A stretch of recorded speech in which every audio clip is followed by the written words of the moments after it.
Kita lanjutkan sekarang nomor 6. Perhatikan grafik curah hujan dan suhu tahunan di berbagai bioma berikut. Bioma itu merupakan ekosistem dalam ukuran masif, yaitu bioma. Hasil pengukuran curah hujan pada suatu tempat di dunia disajikan dengan data sebagai berikut.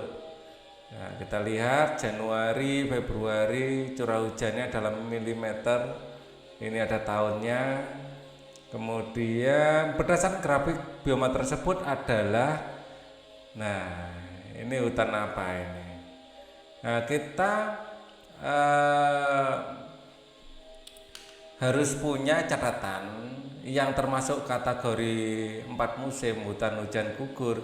Itu curah hujannya per tahun berapa milimeter. Nah, kita harus punya, coba ya, curah hujan berdasarkan bioma. Kita googling saja curah hujan bioma gitu. Jadi misalnya curah hujan tropis atau tundra. Nah, kalau curah hujan hutan hujan tropis antara 2000 sampai 10.000, jelas bukan. Ya. Jadi kalau tropis antara, kalau di Google kita lihat 2000 sampai 10.000. Ya. Ini hujan 2000 sampai 10.000, jauh sekali. Kemungkinan adalah mungkin savana, kemungkinan ya. Coba bioma savana, sabana atau savana itu antara cukup besar juga ternyata ya, 900 sampai 1500 ya, 900 sampai 1500 savana, 900 sampai 1500. Bukan juga ya, kita turunkan lagi mungkin ya, mungkin aja tundra mungkin, atau gurun malah ya. Coba tundra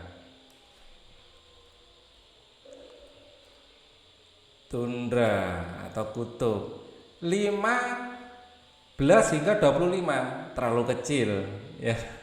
15 hingga 25 terlalu kecil. Gurun subtropis, coba ya, kita gurun subtropis, gurun ya, subtropis. Nah, kita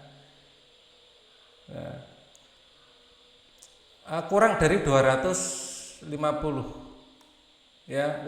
Ini per tahun ya, per tahun, masing-masing datanya per tahun ya. Kita harus jumlahkan ini ya, per tahun ini, tapi tahunan. Nah, ini ada tahunannya ya, tahunan. Oke.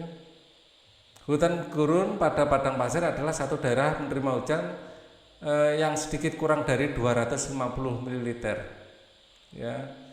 Gurun kelihatannya ya, gurun subtropis 250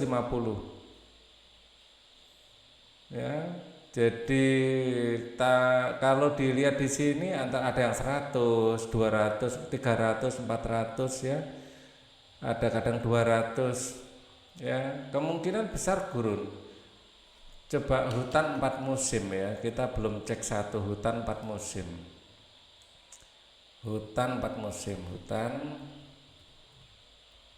4 musim. Hutan 4 musim 750 sampai 1000. 750 sampai 1000. 750 sampai 1000 tahunannya. Cuman ini kan agak janggal ya. Per bulannya sekian, tahunannya kok cuman sekian. Apa ini diambil rata-ratanya ya? Harusnya tahunan itu jumlah dari keseluruhannya seharusnya ya. Kalau kita mengacu pada tahunannya, ini harusnya masuk hutan gurun subtropis ya. Jadi ini data di sini agak menimbulkan pertanyaan juga. ya. Kalau bayanganku sih per tahun itu bukan 375, ya harusnya semua dijumlahkan.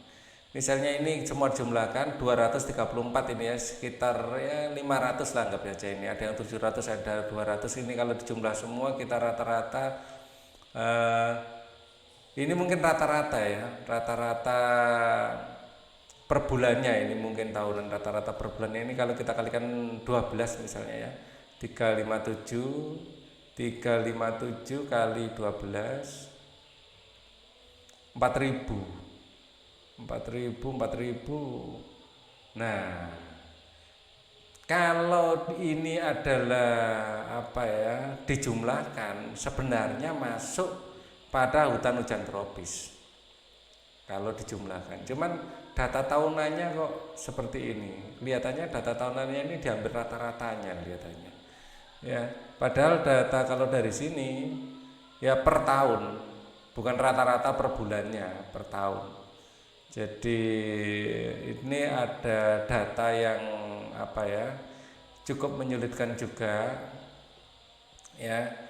Nah, kalau kita ternyata di sini Pak Ali lupa, di sini kan sudah ada datanya ya. Di sini sudah ada datanya. Kalau sekitar 300-400 ya hutan hujan tropis. Hutan hujan tropis. Antara 300 sampai 400, tapi per bulan ini ya. Curah hujan tahunan. Oh, antara 300-400 ya ternyata. Maaf, harusnya hutan hujan tropis. Fix ini jawabannya. Ya. Berarti yang B, yang B. Jadi nggak perlu lihat Google ternyata ya. Nggak perlu lihat Google. Ya. Jadi jelas yang B. Nah, Pak Ali melupakan grafik ini ya. Kalau kita lihat ya, kalau kita lihat ininya, angka-angka yang ada di sini ini mengarah pada hutan hujan tropis di sini. Ya. Oke. Jadi kita tinggal baca data aja itu ternyata. Perhatikan kunci determinasi berikut ya. Kita langsung bagian akhirnya. Urutan kunci determinasi hewan tersebut adalah ini adalah penguin. Oke. Nomor 7. Perhatikan kunci determinasi. Memiliki ruas tulang belakang. Jelas ya. 1A memiliki ruas tulang belakang. Ya, kita tulis di sini agak ke bawah 1A. Ya, terus kemudian tidak memiliki ini 2 ya, memiliki rambut mamalia bukan, dia memiliki bulu sebenarnya, bukan rambut ya, tidak memiliki rambut ya. 2B jadi bedakan antara rambut dan bulu ya. Rambut itu berbeda dengan bulu ya. Bersisik tidak bersisik, ini kita lewati aja 3. Kakinya sih ada sisiknya biasanya hewan, tapi memiliki bulu, nah ini baru 4A ya. Berkulit lembab kan, bersisik kering bukan, bersisik basah hidup di air ya. Jadi yang jelas 4A. 1A 4A. Yang B yang ada, yang jelas ada 1A 4A nya, ada 1A 4A. Coba 2B 3B ini munculnya dari mana? 2B oh masuk ya, 2B masuk. 3B tidak bersisik, enggak rasanya ya, mungkin kaki biar ini yang jadi masalah. Kadang-kadang kaki apa ya, kayak kaki ayam, kayak kaki apa itu kayak ada sisiknya kalau kita lihat. Nggak tahu kalau kaki penguin, mungkin enggak. Seharusnya kayak kaki ayam, kaki bebek itu kayak, tapi mungkin yang dimaksud sisik kayak sisik ikan gitu mungkin ya. Jadi ini, tapi yang untuk yang ini jelas yang masuk ya, paling mungkin jawabannya adalah D. Hots lagi nomor 8, tapi sayang soal selanjutnya belum disiapkan. Ini dulu aja, sampai nomor 7 dulu aja lah. Ini kita bahasnya.